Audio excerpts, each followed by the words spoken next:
Out of the blue, Japan signs most powerful giant warship aid package for the Philippines.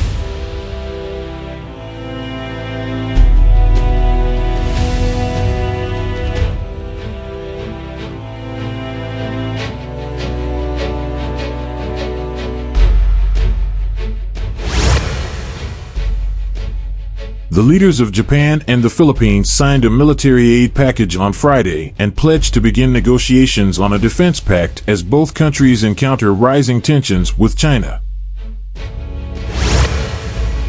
In addition to providing military assistance to Manila, visiting Japanese Prime Minister Fumio Kishida promised a slew of development aid packages to the Philippines, bolstering a bilateral relationship that shares common allies and rivals. First of all, under the increasingly severe and complex international situation, we are deepening our cooperation in the area of security, Kishida said at a press conference alongside Philippine President Ferdinand Marcos Jr. And a further decision was made to start negotiations of a Reciprocal Access Agreement, RAA, to further strengthen trilateral cooperation among Japan, United States, and the Philippines.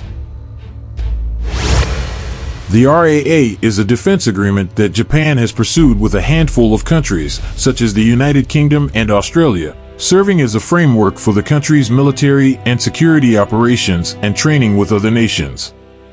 It could pave the way for troop deployments in joint military drills and other security operations, such as joint patrols. Before he concludes his two-day visit, Kishida will address a special joint session of Congress on Saturday, becoming the first Japanese leader to do so. During World War II, Imperial Japan occupied the Philippines.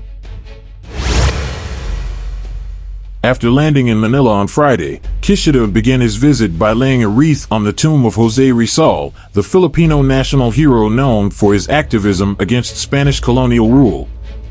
The Prime Minister was then whisked to the presidential palace in Manila, where he held a closed-door meeting with Marcos. As leaders of like-minded states, we affirm our commitment to peaceful negotiations to resolve maritime conflicts and the need for a stable and secure environment for mutually inclusive growth and development for our peoples, Marcos said in the news conference organized after their meeting.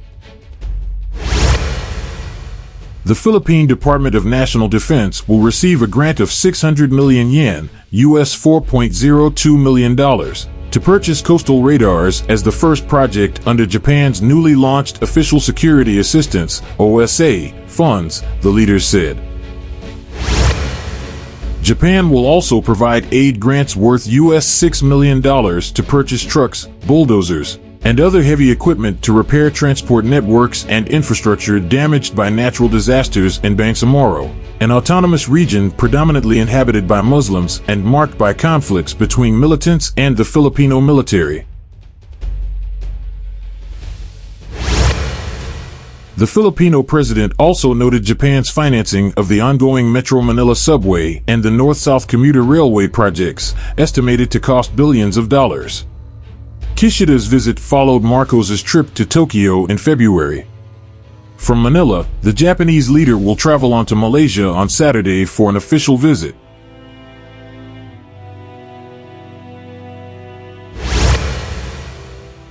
Both leaders discussed a wide range of political, security, and economic issues, but the rising tensions surrounding disputed waters in the South China Sea featured prominently in the talks, officials with the Philippine Foreign Office said.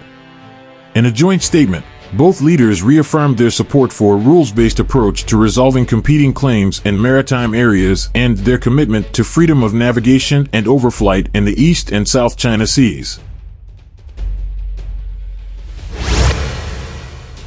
While the Philippines and China are locked in a territorial dispute in the South China Sea, Japan and China have contending territorial claims in the East China Sea. In 2016, an international arbitration court ruled in favor of the Philippines when it rejected China's territorial claims to most of the South China Sea on historical grounds.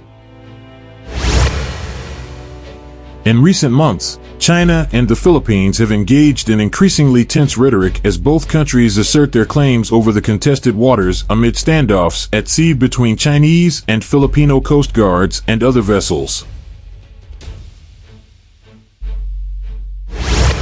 As recently as last week, the Chinese military said it had warned off a Philippine warship that it accused of trespassing into the waters around the Scarborough Shoal, while Filipino National Security Advisor Eduardo M. Ano called it routine patrol operations.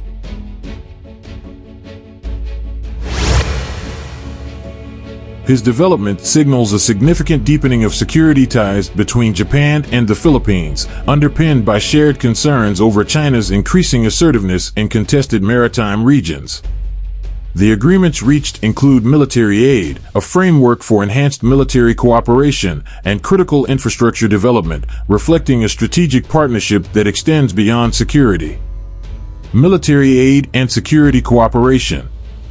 Japan's pledge of 600 million yen, $4.02 million, for coastal radars bolsters the Philippines' maritime defense capabilities. Initiating talks on a reciprocal access agreement, RAA, suggests a step toward closer military collaboration, including joint exercises and potential troop deployments.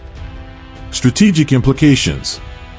Both nations emphasized a rules-based approach in addressing maritime disputes, aligning with international law and countering China's expansive territorial claims in the South and East China Seas. Strengthening trilateral ties with the U.S. enhances a united front in the Indo-Pacific. Economic and development support. Japan's aid package, including funds for infrastructure rehabilitation and ongoing rail projects, demonstrates its broader commitment to Philippine development. Historic and diplomatic context. The visit by Prime Minister Kishida, including symbolic gestures such as the wreath-laying at José Rizal's tomb, underscores reconciliation and forward-looking diplomacy. South China Sea tensions. The collaboration occurs amidst ongoing maritime confrontations with China, highlighting the importance of collective regional efforts to uphold sovereignty and freedom of navigation. The partnership exemplifies a strategic alignment driven by shared security concerns and mutual aspirations for regional stability and development. This evolving relationship could shape the broader geopolitical dynamics in the Indo-Pacific.